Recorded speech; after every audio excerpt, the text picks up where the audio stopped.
Welcome back. Now, our next guest has made a name for themselves in New York's comedy scene with their sharp wit and jokes for both American and Irish audiences. Join us now, and she's back in her Holly. Tell us, what made you move to America in the first place? You've been over there for 10 years, made quite the name for yourself in the comedy scene. Yeah, originally it was kind of because I wanted to do art, but also, if I'm being honest, I just had an ex-boyfriend here that I didn't want to see anymore. I was like, I'll put an ocean between us. I'd stopped talking to a family member, and I just kind of thought I needed a new start. And that was it. Wow, extreme, dude. Yeah. That is extreme. Well, there was, it took me a year to be able to leave once you get the graduate visa. But I was graduating from college, or just finished up in college, and they had, if you put this amount of money down, you could get a visa to America. And that was all the money I'd saved. So I just walked in that day and did it. Wow, it's very different to what it is now. People will be looking back on, that was how easy it was to get a visa. You went over there and you started working in the Museum of Modern Art. Yeah. A lot of people would be like, you fancy pants, this is incredible. Like hanging around with very fancy people. I assume you did come into contact with incredibly fancy people. No, but I couldn't understand them. They all used like 4-syllable words, so I was not qualified for the conversations. What is seeing that sort of wealth like? It's crazy. It's I couldn't have even imagined that people would have that much money. And when I first moved there, I got to stay with a very distant cousin, and they live in a place called Greenwich, Connecticut. And it was just like, I couldn't even understand that people had that much money, Was comedy something you were working on while you were over there? I started it over there. You started over there? And was it because you were an Irish person living in New York and thought, this is weird? I mean, there must be, so in terms of cultural differences and stuff, it must have been so easy to make kind of jokes about it, was there? Yeah, absolutely. Especially at the start, definitely. That was kind of, I was lucky to be able to have material straight away. But I only did it more because I was in New York and no one knew me. So you could do whatever you want. If you go to New York, you can, if you decided you wanted to dress up as a pigeon for a day, you could do that and no one will know it. Or they're like, go you, be a pigeon. So that's the only reason why I did stand up, because I was like out of my... You wanted to be a pigeon? I want to be a pigeon. I do. I love pigeons, to be honest. Don't even get me started on pigeons. Oh, really? Yeah, they're the best. So you started doing this, and I know you went in and you stood up one day at one of those open mic nights, and you told a joke. So technically it wasn't an open mic. It was a show where they let audience members tell a joke at the end. And so I did that, but the host said that audience members never do that. It's usually open mic comedians who come up and do it. So they're like practicing. Yeah. And it's their chance to get in front of a real audience. So he was like, oh, you should do this. And then I was like, okay. And then I just started the next day. That was it.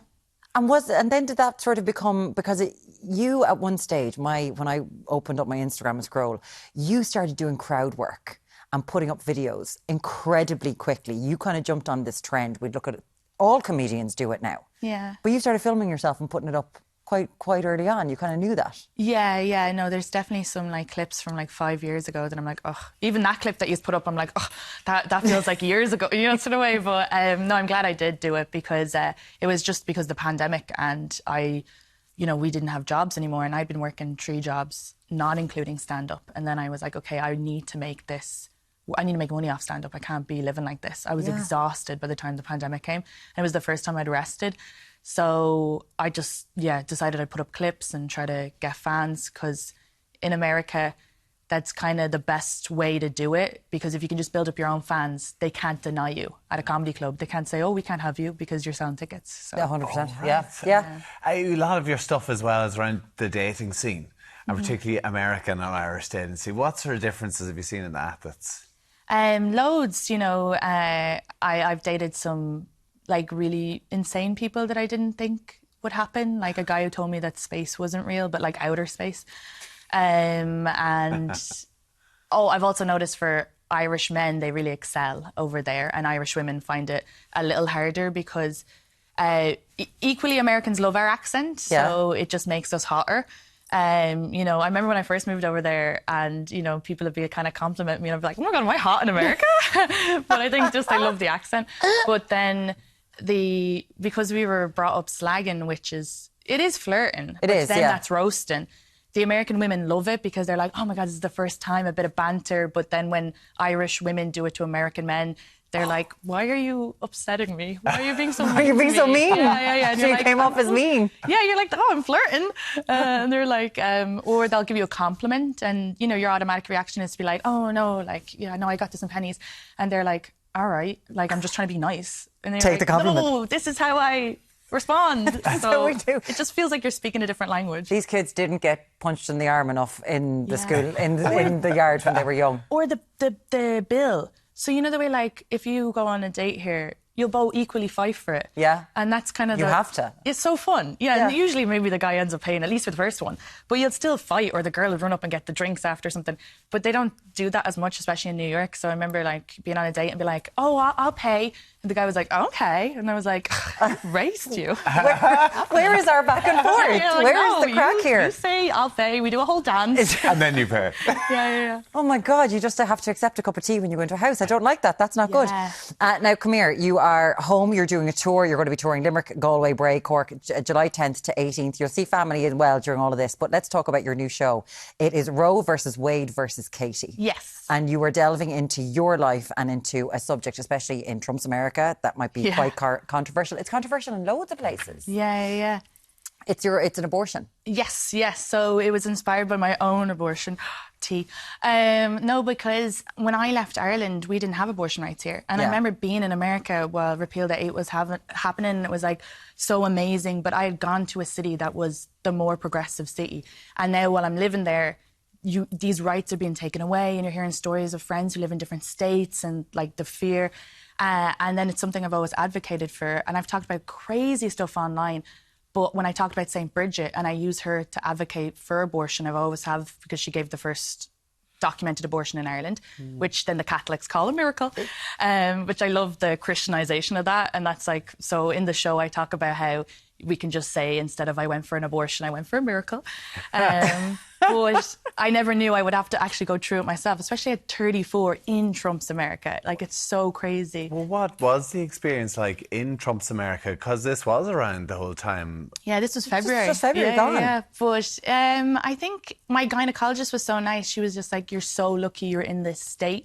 So let's just figure it out. She was just like, you know, here's your options. What do you want to do? And I was like, I do not want to have a child. And then she was like, yeah, that's fine. We'll get this sorted within a few days. She was very helpful. But I still didn't know I didn't know that they put you to sleep. I didn't know the medication they give you, which then I by accidentally overdosed on because I didn't know it was serious pain medication. So the whole steps, there was no education. Yeah. And the whole steps that got me into that situation, there was no education on, because I thought I took the morning after pill. I thought that was like a nuclear bomb.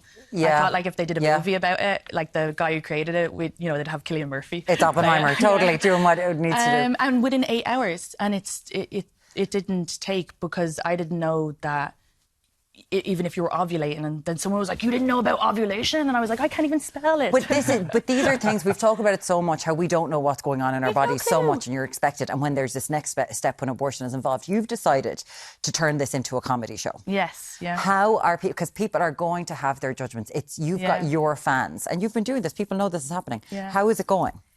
Well, anybody who's come to the show, because they buy tickets from me, and it's so funny because they know it's Roe v. Wade and I've done it in America, but when I'll be like, at the end, I'll be like, okay, and this was inspired by my own abortion, they'll all go, and I'm like, oh, I'm surprised that you guys are still, surprised, but they're very supportive. I do think after this, I'm sure I'll get loads of hate, but I've been getting hate for years. You know, I'm a woman with a microphone, and you know, there's going to be people Does that go over your head at this stage? Yeah, so that's why I figured if anyone should, if I'm going to talk about all the things I talked about before, I'd feel like I'm not being fair to myself or to other women to not talk about this, because I can take the hate. Because so I was thinking about it when I was getting the abortion. I was like, why do I feel bad about this? And I was like, I don't regret this. This is the right decision for me. Yeah. I only feel bad about the idea of people being mean to me. And then I was like, okay, but if they're going to be mean to me, we don't agree. Yeah. We don't have the same morals. So what does it matter what they say about me? They say these things about me because I do stand-up, because of things I've talked about before. I've been slut-shamed. I've been all of these things. So I'm just kind of like, if anyone hears this and it helps them, then great. And then that helps me as well. So it's a bit selfish in a way, but it's... You can help one person. Because it's been allowed here in Ireland, but I believe it's a real bureaucratic process still, and people are still having to travel across to the UK for this at the moment. If people are with going through that or have gone through, what would you say? I'd say anytime a woman decides, okay, this is what I want to do, like that means they really did want to do it, and the decision, I didn't have regret afterwards, because the whole process, all of the steps, it's not some easy thing. You don't choose it as birth control. Like most people who say you choose it as birth control, I want you to tell me if you've been to the dentist this year. Do you know what I mean? Like, do you know, they don't do their own health. Like, it's not something we would randomly, it's definitely a last minute option. And by the time that you've chose to do that, and the lack of education, because this was something else I wanted to tell like women everywhere.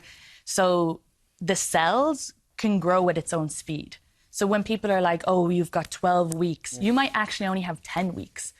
Because it can grow faster. And that's what had happened to me. The nurse even told me, no, I was fine because I had, when I say this, it sounds like it's like an illness. I'm like, I caught it in time. No, but like I had at least was very lucky that I figured that out in time. What you had to do. But like not a lot of women would be able to, and they could find out within 10 weeks, but then be told, oh, well, this bunch of cells just grew a little faster. So it's something that you have to be really so that information should be out there, because like I was like, what? That can grow at its own. I was like, what is this?